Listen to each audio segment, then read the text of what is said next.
Una experiencia en el Congreso Eucarístico de Indianápolis que quería de todas maneras compartir con ustedes, lo que escuchan regular o casualmente mi punto de vista, fue la experiencia de la confesión.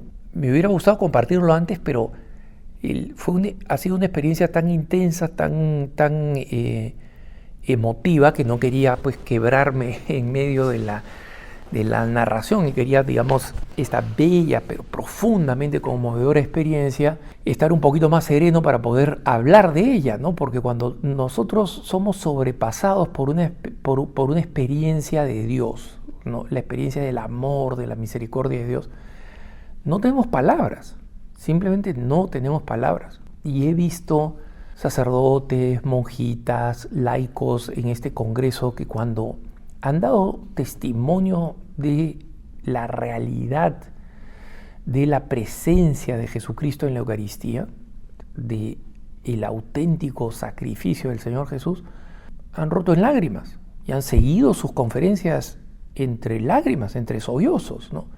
Algunas conferencias, la de la hermana Olga, una monjita iraquí, fundadora de una comunidad que pertenecía a la iglesia del este, una iglesia ortodoxa que se separó de la iglesia católica y que ella se unió a la iglesia católica, luego comenzó un apostolado que terminó siendo una congregación.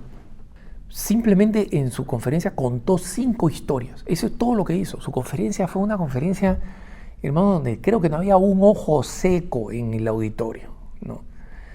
Y eran simplemente episodios de la realidad eucarística, de Jesús eucarístico.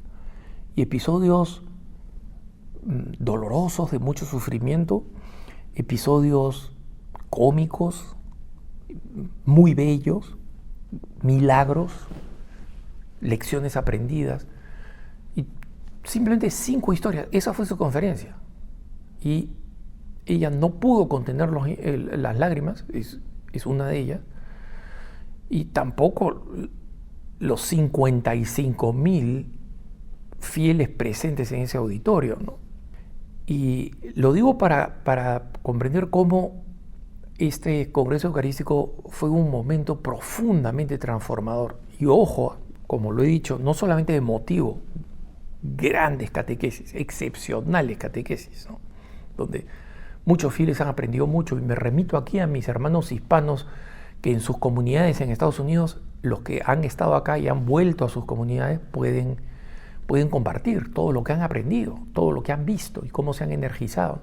Pero a pesar de lo intensa que han sido muchas experiencias que eran realmente dones de Dios, creo que mi experiencia más intensa fue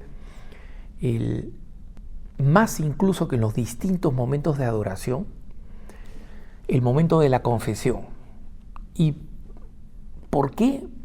No porque un sacramento sea más importante que el otro, no, son sacramentos que están conectados, ¿no? Si no hay confesión, no estamos en el estado espiritual adecuado para consumir al Señor en la Eucaristía, sino la manera como aconteció, lo que vi, ¿no? Y ojalá pueda comunicar lo que vi, ¿no? Las confesiones se estaban ofreciendo en un auditorio muy grande en este centro de convenciones de Indianápolis, ¿no? El Congreso Eucarístico se realizó en 2 lugares. Las conferencias, las exhibiciones, las transmisiones, todo se realizaba en este enorme campus que es el Centro de Convenciones de Indiana.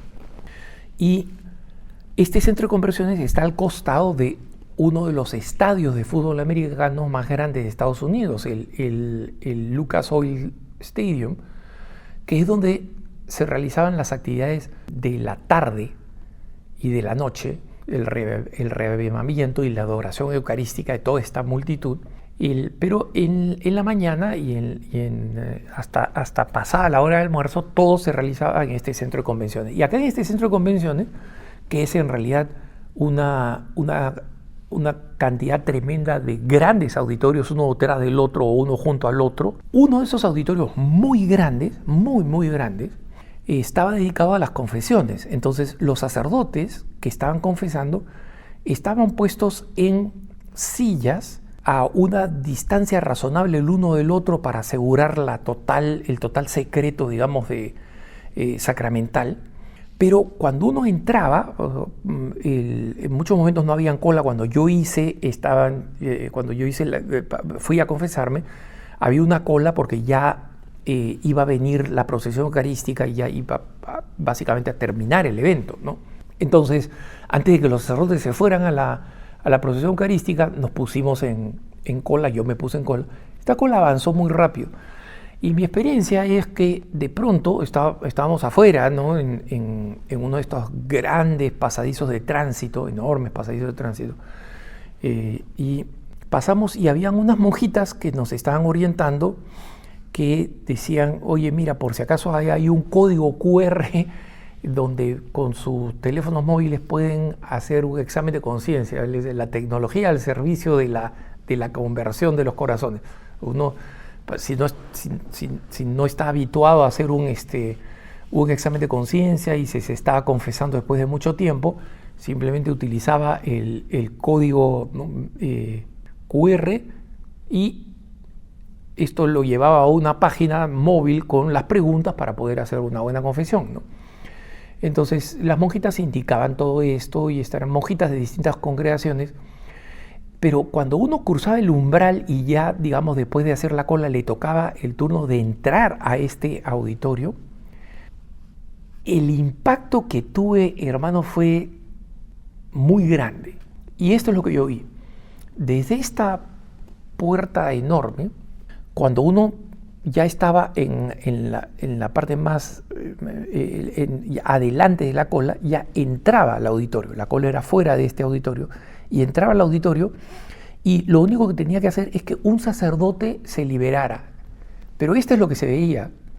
Se veía un ejército de sacerdotes sentados equidistantemente en estas sillas, que es algo que uno no ve. Uno no ve habitualmente. Uno ve un confesionario, se confiesa con un sacerdote, no.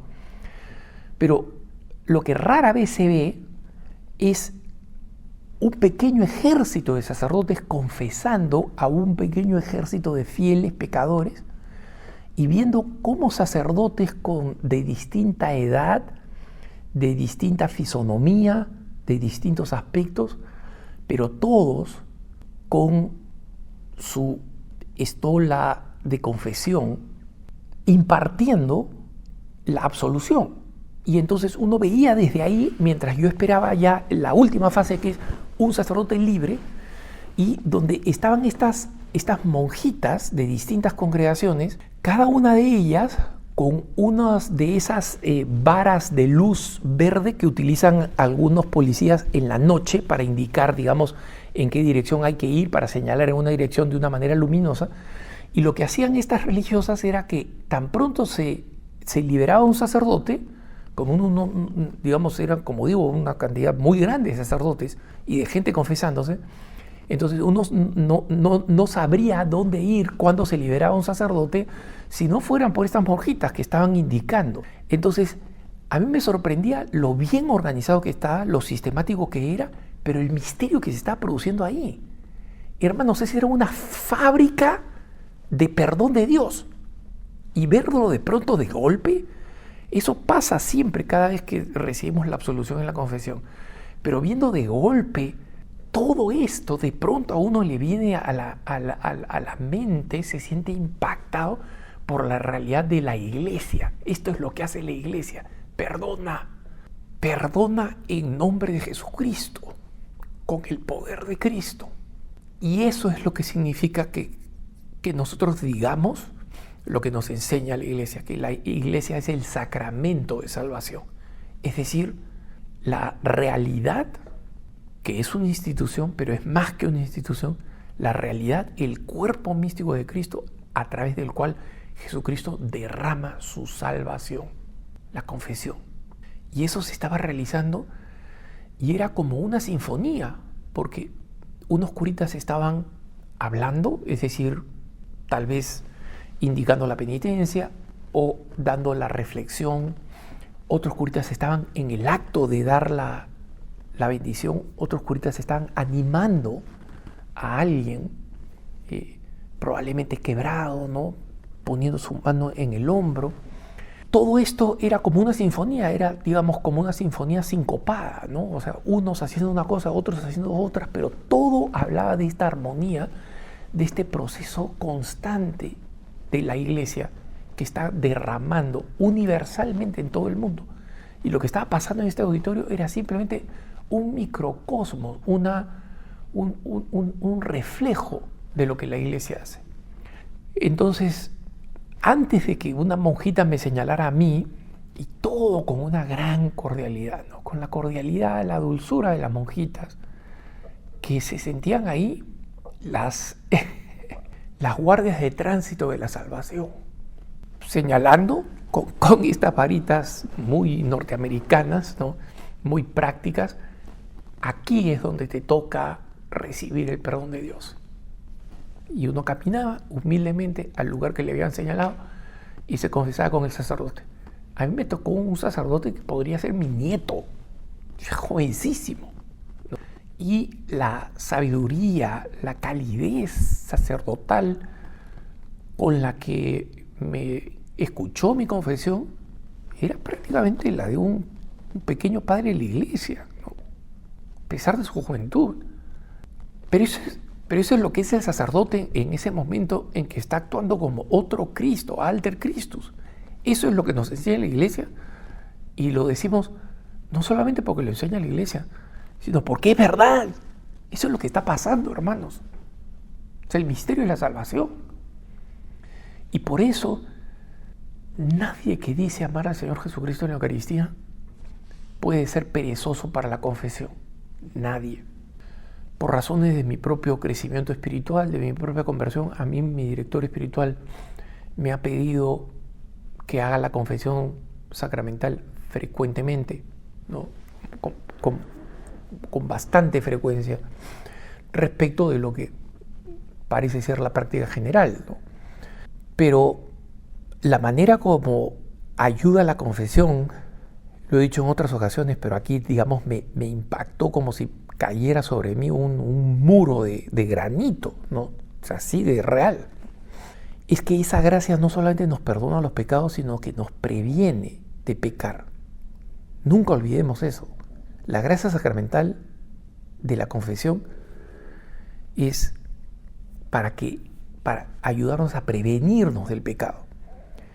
Y es muy importante recordar esto porque escucho muchos hermanos que tienen una vida de pecado constante, tienen adicciones a determinados pecados, a determinados males, y dicen, mira, ¿para qué me voy a ir a confesar si voy a caer al día siguiente? O sea, prefiero lidiar con esta adicción, cambiarla para después irme a confesar. No, hermano, entendiste mal la matemática, pusiste el burro detrás de la carreta. Jesucristo nos ha dado el sacramento justamente porque sabe que somos pecadores, porque sabe que caemos, porque sabe que nos vamos a confesar de lo mismo, porque sabe que eso probablemente nos dé vergüenza. Y por eso es que dota a este sacramento de la gracia para prevenirnos del pecado. Entonces la mejor manera de combatir el mal enraizado en nosotros es la confesión frecuente, no lo contrario. Me voy a confesar ya cuando pueda salir de esta cosa, pues, para que mi confesión de verdad sea el perdón solo de mis pecados pasados. No. La confesión te está preparando para que no peques en el futuro.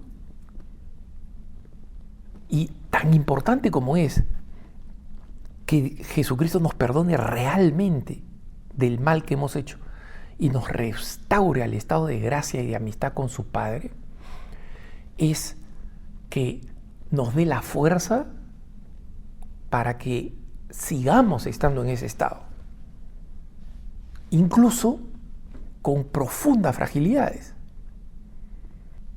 Y lo que les digo, hermanos, no es nada nuevo. No, esta es la teología de la iglesia, es la catequesis de la iglesia, es El catecismo dice que es el sacramento de la confesión. Solamente que aquí en el Congreso Eucarístico en Indianápolis lo experimenté de una manera única, particular, y fue un regalo de Dios, inmerecido. Yo estaba yendo simplemente a mi confesión el sábado pasado el mediodía para estar mejor dispuesto para la gran celebración que cerró el Congreso Eucarístico el día domingo. Esto que era, digamos, práctica católica, devota, pero simplemente una práctica habitual, se convirtió en esta tremenda experiencia que la he recibido de tal manera como un don de Dios, como una ayuda para que comprenda por qué hago lo que hago, ¿no? Y que no se convierta en una rutina. Es un don que quería compartir, por si alguien se siente rutinizado, por si alguien cree que la confesión no es tan importante, por si alguien cree que puede posponerse mucho la confesión, en realidad no la necesito, porque solamente cometo pecados veniales. Los pecados veniales son pecados, hermanos, no son pecados mortales, pero son pecados. Más de un santo dice que un católico debería estar dispuesto a morir antes de pecar venialmente. Porque el pecado enfría nuestra relación con Dios. El pecado venial, el mortal, la quiebra, ¿no? Entonces, entender la importancia de la confesión y su profunda conexión con la Eucaristía y con nuestra conversión es una realidad que siempre hemos sabido, siempre hemos escuchado, pero es bueno que el Señor nos abra los ojos y nos permita comprender el verdadero valor y el poder del sacramento. Que tengas un buen día.